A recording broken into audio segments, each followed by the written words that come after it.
This will be a clarification monologue. First of all, I don't like speaking into a microphone without anybody around. It's very uncomfortable for me. It's weird. I prefer expressing myself through the written word. So, in the course of me speaking, I sometimes neglect to include everything I wanted to say, or I could say. Plus, I want to keep these monologues as short as possible. So it's not my preferred medium. But since many people don't like reading, and it's easier for them to listen, I decided to start this YouTube page and express some opinions that are not very popular. Many of them are controversial, and I try to stop myself from saying everything because I cannot say everything. I don't know how long YouTube can tolerate what I'm saying because we don't live in a free society. Americanism is not for free speech. This is evident. As long as you just repeat and parrot the dogma and disagree on some minor points, it's okay. You can say anything you want. But if you attack the core myths, the core bullshit of Americanism, then you will be silenced if you become popular and you start having an effect. Me, I have a minimal effect, obviously. I only have 70 followers so far. And I don't want to have more because more attention means more retards, more crazy people, more dimwits and midwits who will try to avenge themselves upon me because I'm the messenger and they can't take the message. I'm the messenger of nature and they hate nature. And since they can't change and silence and erase nature, although they do try, they may try to silence and erase me. Anyways, disclaimer number one. Everything I say is my opinion. It's subjective. When I speak of truth or when I use the term obvious, what I'm saying is what I believe according to my mind, my experiences, my intellect, whatever that may be, what I consider to be most probable. I'm dealing with probabilities, not absolutes.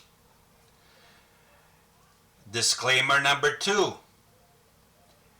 All categories have exceptions. So when I speak of in broad terms, I always imply, although I might not state it, I can't state it every time I speak, that there are exceptions to the rule. There are outliers, especially when it comes to human beings. Why? Because only human beings protect, shelter unfit mutations. Mutations that would be culled out of the herd, in humans, they are sheltered and they are allowed to propagate. That means there are more outliers. There are more exceptions. Disclaimer number two. If I sound angry, because I am, doesn't mean that my ideas are based on emotion. My ideas are based on unemotional, objective consideration over years of thinking and reading and experiencing. And I express myself passionately for other reasons. I'm not going to get into it. Mostly because I'm surrounded by lies and morons that believe and parrot these lies. And I am angry that I have to live within these lies and adapt myself to these lies. That's the source of my rage. So you may come across somebody who's all cool and collected and talks calmly, and yet his ideas are entirely based on emotion. Expressing yourself passionately and thinking passionately are two different things. I'm also Mediterranean, so it's in my blood to speak like this when I want to speak or when I'm forced to speak. I don't particularly like to speak. I'm not a lecturer. I don't like speeches. I don't like making speeches. So now let's get to the subject. When I spoke that women are more prone to be supportive of wokeism. Why did I say that? And what did I mean? Let's begin with an Orwellian quote. And I believe this is from 1984, his book. Quote, "It was always the women, and above all the young ones," emphasis here, "who were the most bigoted adherents of the party, the swallowers of slogans, the amateur spies and nosers out of unorthodoxy." Why did he say that? And why the emphasis on the young? Because of a female's sexual role. And when I use the term female, I'm going to include, in our modern times, emasculated beta males, feminized males, because they've adopted and adapted to this feminized Western society. And I will explain. So why does Orwell emphasize on youth?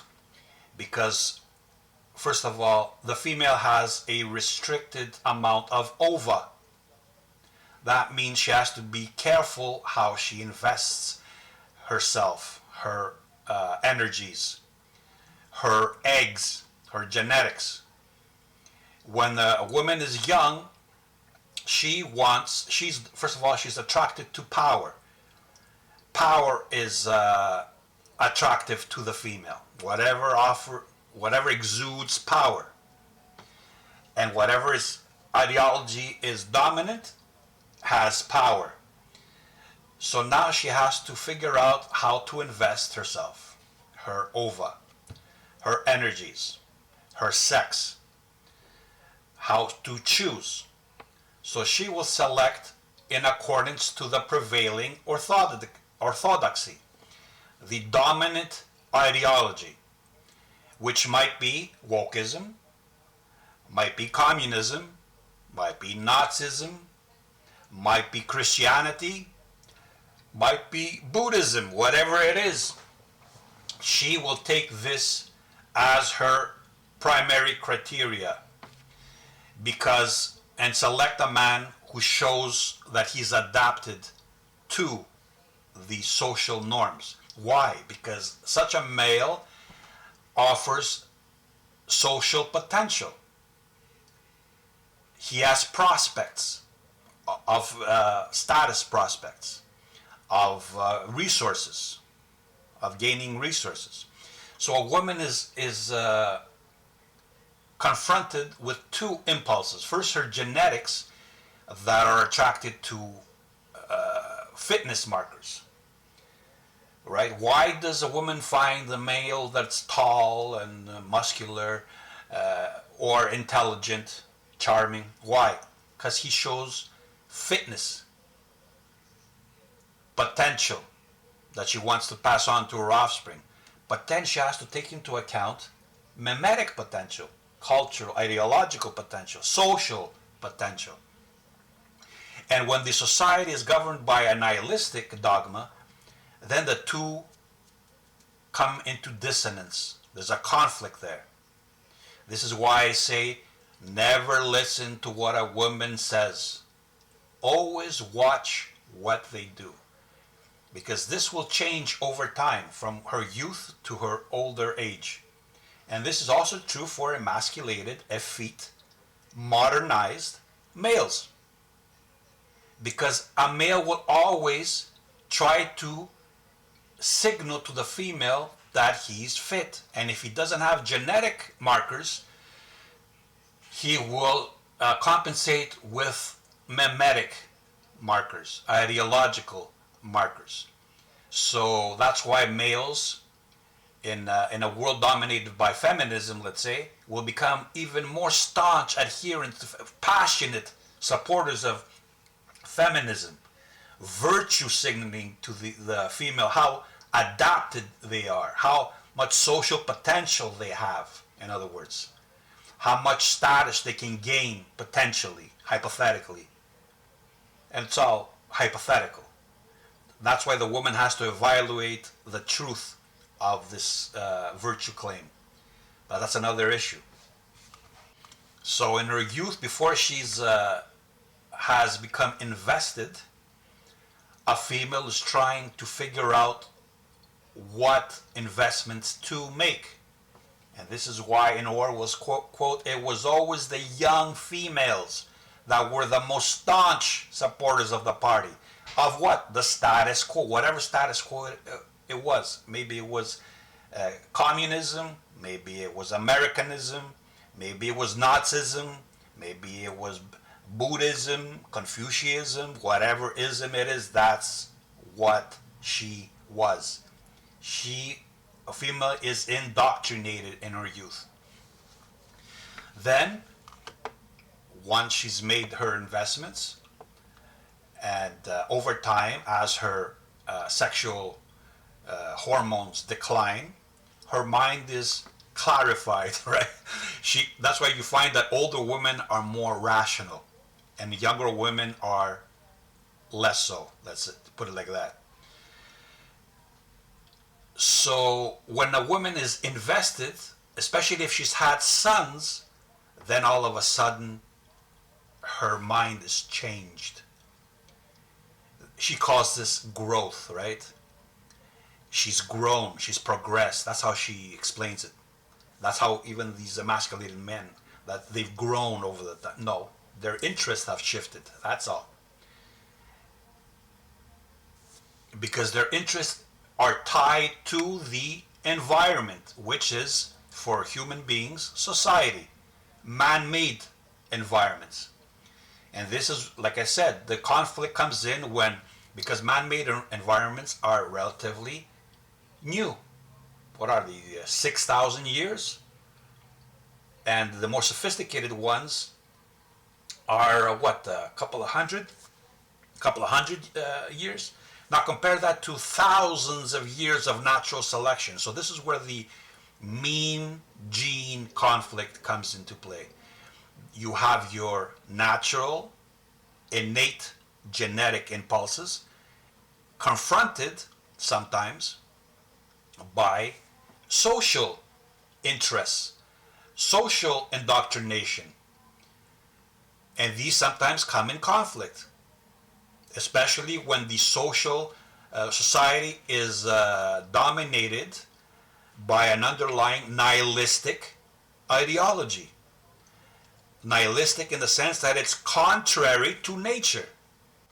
So as a woman matures and her offspring have been born, she's made her investments, in other words, she no longer has the same prospects, so her sexual appeal is in decline.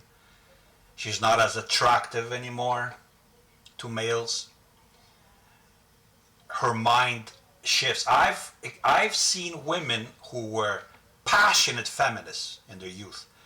Then they have a son and they become anti-feminists. And they will say, oh, I've matured. No, you haven't. Your interests have shifted. That's all.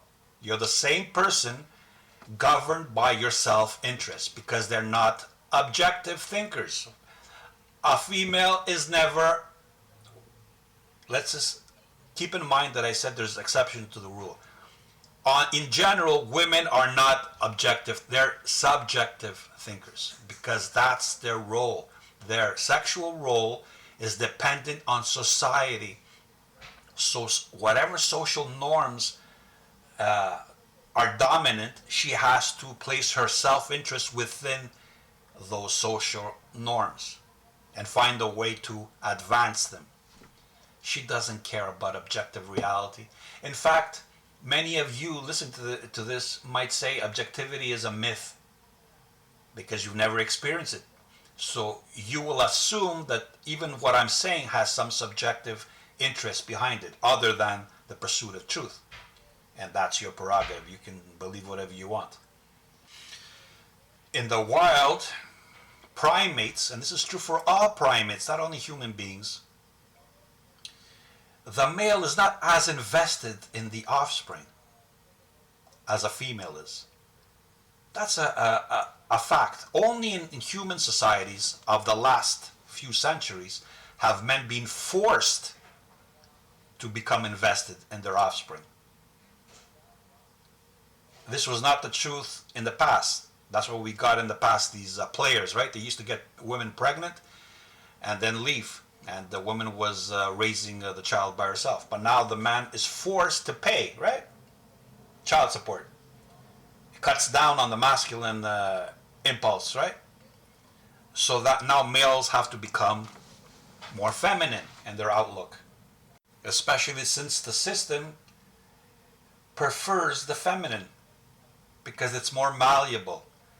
It's less confrontational. It's more about preserving the status quo, and the system loves the status quo. Order, in other words, social order. A woman will rarely be a revolutionary. Again, there are exceptions to the rule, especially when, with, like I said, sheltering, there are mutations arise, and females sometimes are more masculine than males, biological males. And this is where the whole wokeism shit comes in. It's all about these mutations that were allowed to propagate, creating this confusion. Because now biological males can be more feminine than some biological females. And that's not good, because femininity and masculinity is about potential for carrying out the reproductive role in nature. Like I said, only in human systems that shelter such mutations and have made it a right, I'm doing air quotes, has this been modified. So now even people that can't have babies, they can go to a clinic and they can have a baby by force. Nature puts a hindrance on them reproducing, and yet they can find a technological way to overcome it. That's not good for the gene pool, because you're propagating genes that were not allowed to be propagated, that had a natural barrier to being propagated. It's a sign. If you can't have children, it's a sign that you shouldn't. That you shouldn't be having children. But like always, man intervenes upon nature, and he creates pollutants. Right? We create these pockets of superfluous food and energy, where nature is dominated by penury, by poor nutrition and energy. Rare nutrition and energy is rare. That's why animals are so dominated by food, right? You can train, you can force an animal to behave using food, and that's why even our sexual rituals have the food component, like kissing. What is kissing? It's the exchange of food. That's how it began. Why do dogs come and lick your face? Because that's what they do in the wild.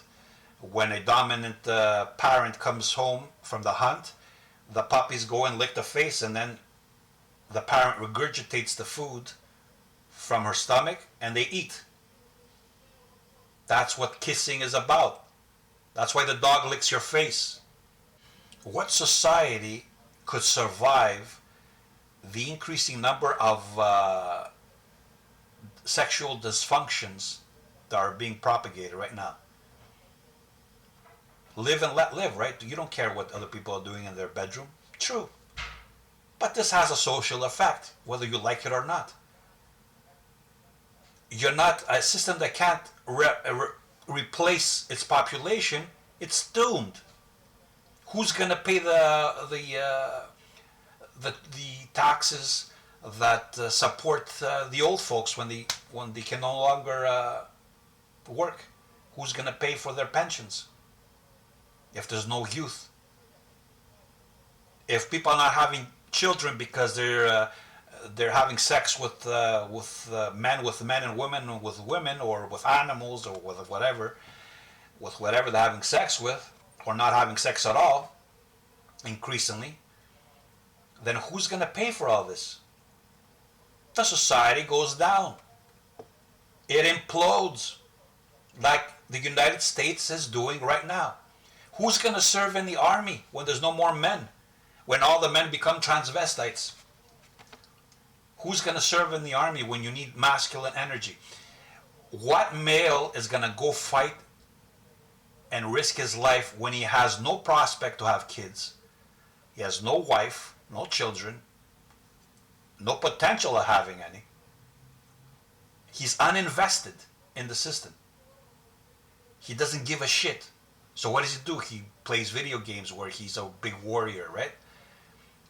And he's fighting enemies, and he has chicks all over the place, and he lives in an alternate reality where he matters. Whereas because in this society he doesn't matter. He's a toxic, masculine male who should be feminized.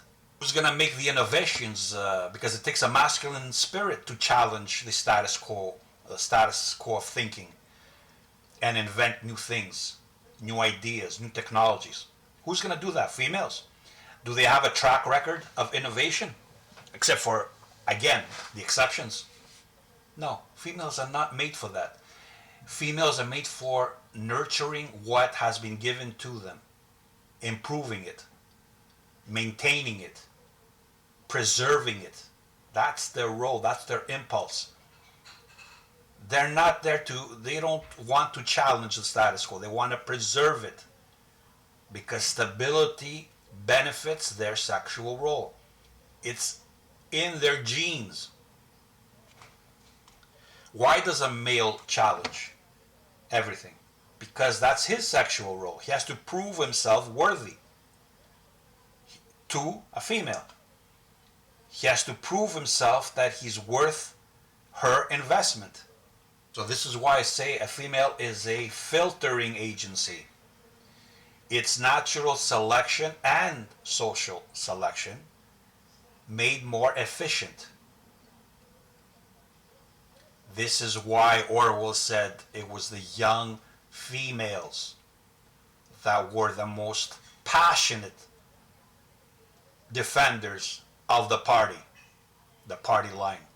And that's why I say women, I should have said young women, are more in support of wokeism, because that was the trend. Maybe now it's suffering a decline because of the Trump effect, but Trump will be gone, especially now with what he's doing in Persia.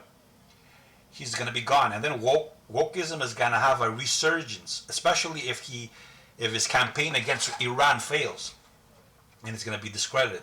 You're going to see what kind of return we have of wokeism. We're going to see the rainbow flags flying across the globe, America promoting wokeism across its dominion more passionately now. You're going to see the percentages of transvestites explode. Sex change operations, girls chopping off their breasts, males chopping off their dicks. It's going to become crazy, and then that's going to accelerate America's decline. How are you going to support the system if you can't reproduce people? You can't import populations. That's another myth which has to do with race, and I'm not going to get into it. Populations are not interchangeable. That's another modern mythology. People that have never invented a system cannot go to a place where other people have invented a system and then support a system they cannot identify with. The median IQ of the people that invent a system has to be matched by those you allow into it to support it. If their medium IQ is below that, they cannot support a system that is above their IQ level. That's impossible.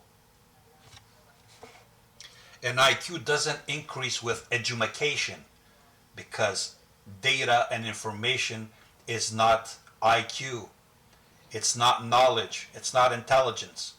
Regurgitating data is not intelligence.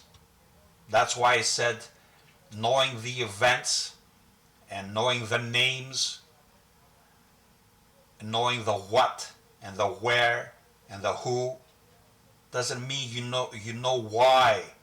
Why means making connections, understanding the patterns underlying the patterns, understanding the reasons.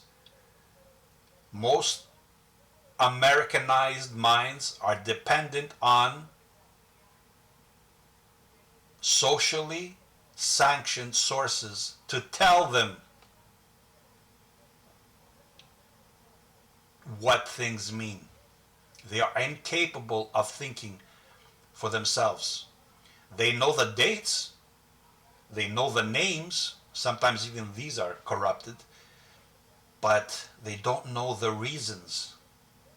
They know, but they don't understand. So what they do is they parrot the official narratives, like good boys. And this is also a form of virtue signaling. It's called self-handicapping in some instances. We see this in nature. Why do deers have such huge antlers? They're not very efficient. Why do peacocks have such large tails? That seems counterproductive to survival, because this is nature's way of signaling fitness. It attracts the female. It says, look how much hindrance I can endure and survive. Now let's take the human equivalent of this. Why do men buy sports cars they can't afford? Why are they signaling to females? Look how much I can waste. Look how much money I can waste on useless shit, because I can get a car that's better than and more practical. But I'm gonna buy this useless piece of shiny car with two seats, not very useful in life. Why? Because I'm signaling to the female, look how much I can splurge and still survive. That's what the signal is. That's how fit I am. That's how socially fit I am. And virtue signaling is the same thing. Look how much nonsense I can believe and still survive in this world. Look how much bullshit I can think it's true and repeat as if it's rational. Look how much irrationality I can have in my fucking head and still survive. That's what they're signaling. They're signaling their social fitness, their social potential. They're telling the woman, I adapted to this environment. Look how well I've adapted to this man-made environment, governed by this ideology. Look how well I've adapted to it. Like I said, the most passionate feminists are men.